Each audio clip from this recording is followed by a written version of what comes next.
right, good morning. Monday mobility, let's get the hips rotating today.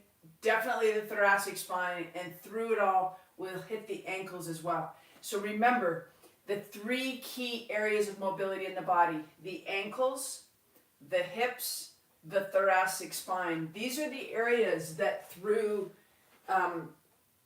sedentary life, like you're just watching football all day, or sitting in a plane or sitting in a car, because none of you that are watching are not considered a sedentary population. So the first position we want to get into is this half kneeling position.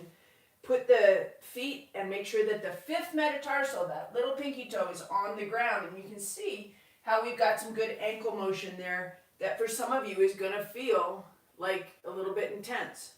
The other thing that we're doing is we're starting to open up the hips. So from right here, we're not really focused on T-spine mobility yet.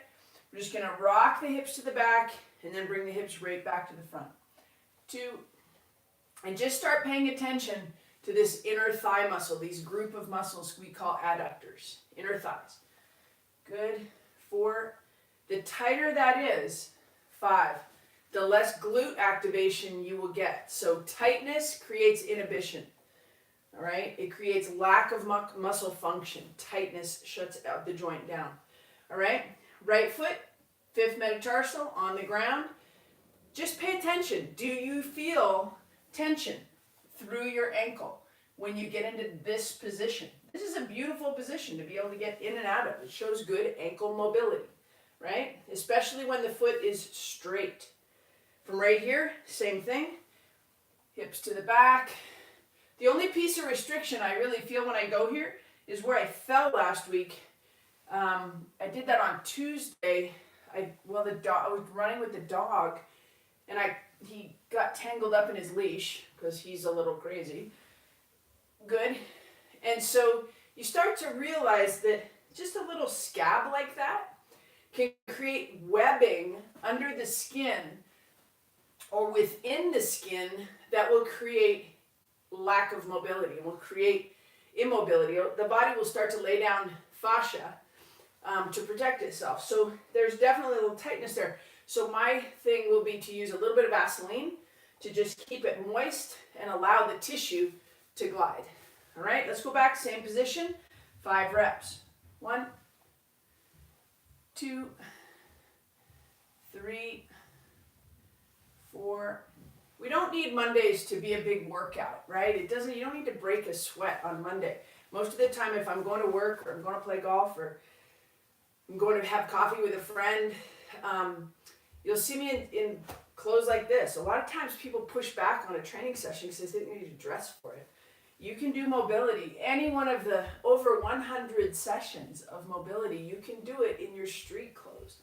And if your street clothes are so tight that you can't move in them, then take those street clothes off and get moving. Mine aren't. Good. 1 more.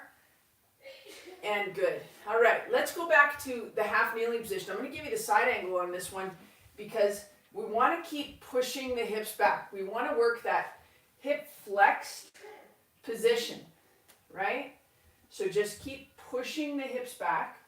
There might be some restriction in this hamstring, specifically high hamstring, like maybe right where it attaches to the pelvis. All right, so keep the chest up, push the hips back. So we want the hip behind that knee. See if you can get to that point where you get a little bit of hamstring tension, not a lot. Keep that chest and eyes up. You need to maintain neutral or a little bit of extension in the spine in order to find that high hamstring tension when we do this one. All right? Pushing the hips back. Keep the chest up. Good. Push the hips back. And 5. We're going to hit that one more time. This time, we're going to add that double arm relaxed position. So left leg up, right knee down, hands behind the head, elbows back. That should feel good, right? So if your elbows are ahead of your eyes and you can see them in your peripheral vision, just try to extend them to the back. Squeeze the shoulder blades. So a little bit of tension. You might get a little chest stretch here. Push your hips back. Keep your chest up. 5 reps. Push the hips back. That's your initiator of the movement. 2 more. And 1 more. Oh, good. If you can increase the amount of forward bow that you get, go ahead and do that, okay? But I don't want you to bow first because I don't want it to turn into this, right? We want this, okay? Here we go, 5 reps. Double arm relax, can't see your elbows, push them back.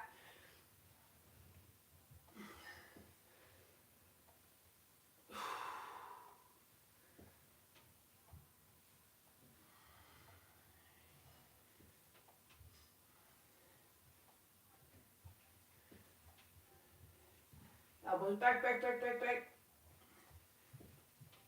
And good. And as I'm doing that, I feel a little bit of pop. I hear a little popping and cracking through my ankles, maybe even a little bit through my knees. I can't even tell where the sound is coming from. But I can hear pop, pop, pop, crack, crack, crack. And it's one of those things that when you move your body, you create hydration in the joint and you stimulate fluid to go to the area. Gliding, sliding, that's what we want. So let's get into a wide stance. Pull your ribs off your hips. Let's focus on expanding the rib cage now using the breath. So this is thoracic spine mobility from the inside out. So we're using the lungs to expand within the rib cage and then contract within the rib cage. We're stimulating the diaphragm to drop and expand within the rib cage as well to create room for the lungs to fill with air. All right? So push the hips back 2 to 3 inches. We don't need measuring sticks because I don't care if you elevate and drop at this point.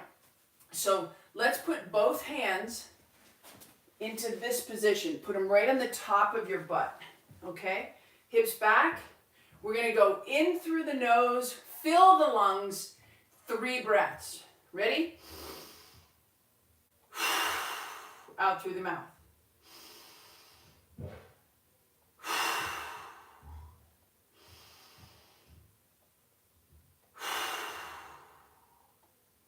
And good. All right, so now let's focus on a really good head position. So we want to pull the chin back into the throat. I don't want you to drop the chin, just pull it down into the throat. So we hold stability through the cervical spine, through that neck. All right? We're going to go in through the mouth, out through the mouth, with big focus on spreading your back and expanding your rib cage laterally. Most people will breathe from the front of the body.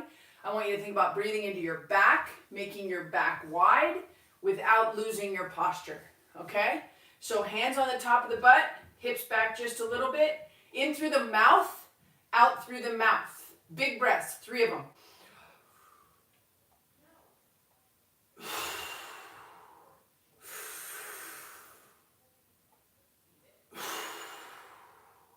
One more big breath.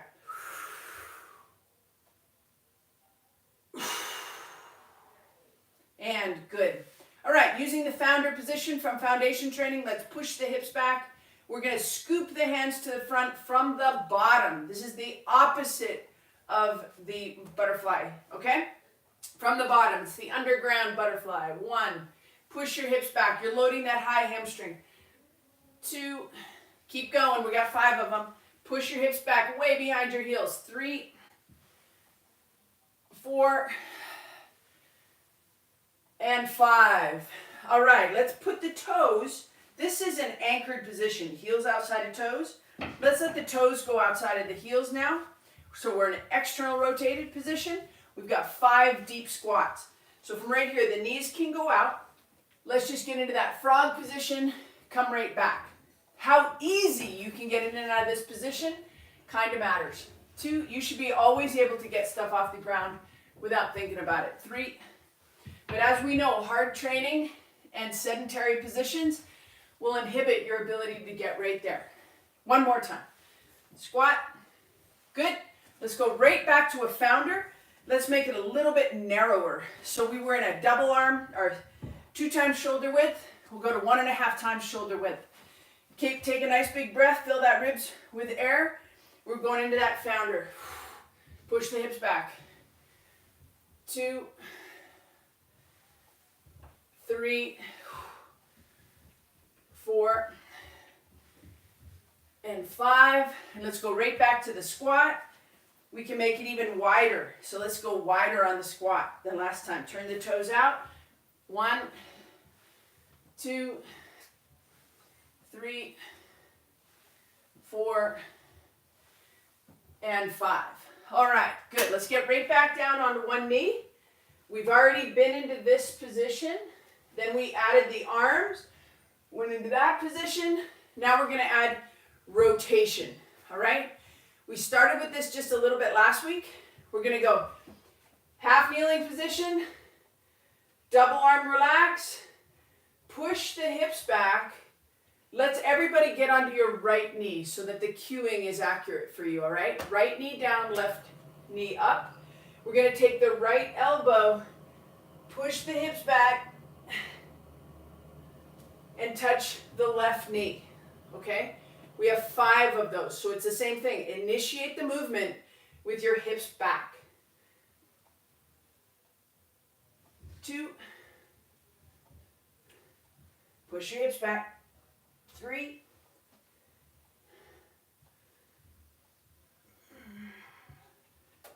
4,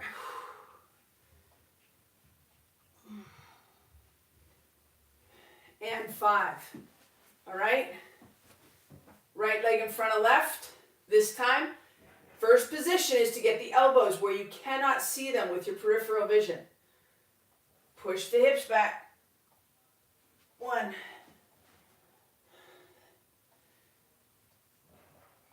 2. That's the hardest thing I've done all day. You can tell I'm tight in my thoracic spine. 3,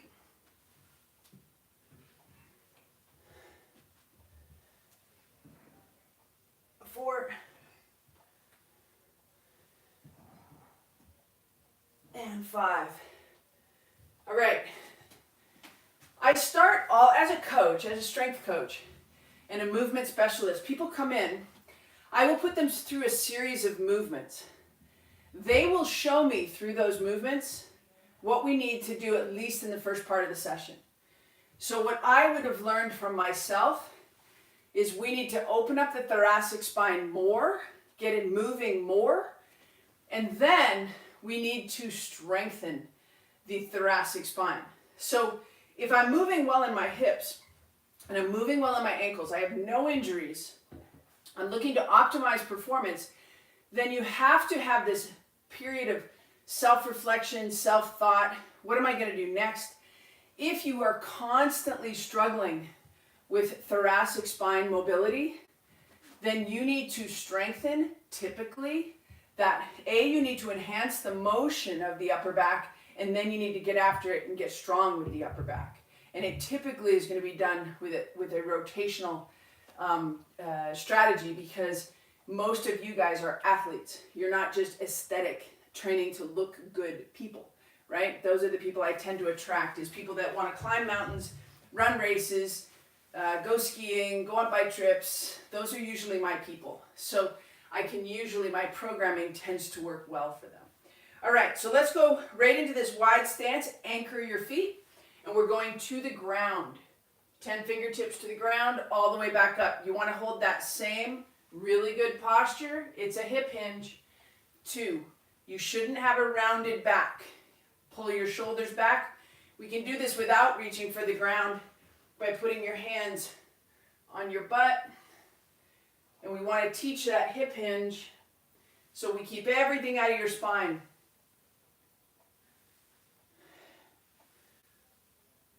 Good.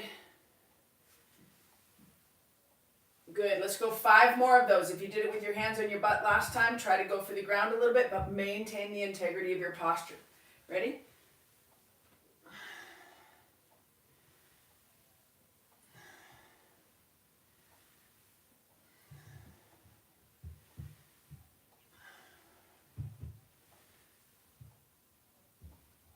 Good. Okay. Let's stay wide. We're going to glide to the right and the left, using a little bit of rotation through the T-spine. We're going to use that bow and arrow position. So as we glide to the left, we're going to reach, glide to the right. We're going to reach with the left and then elbow up here.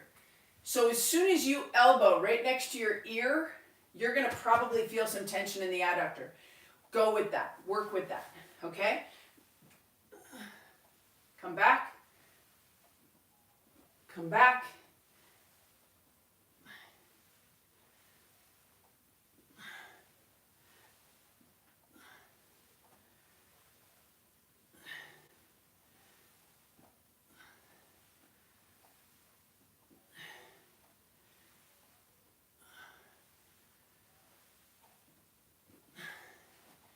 And good. We're going to do that one more time and then call it a session.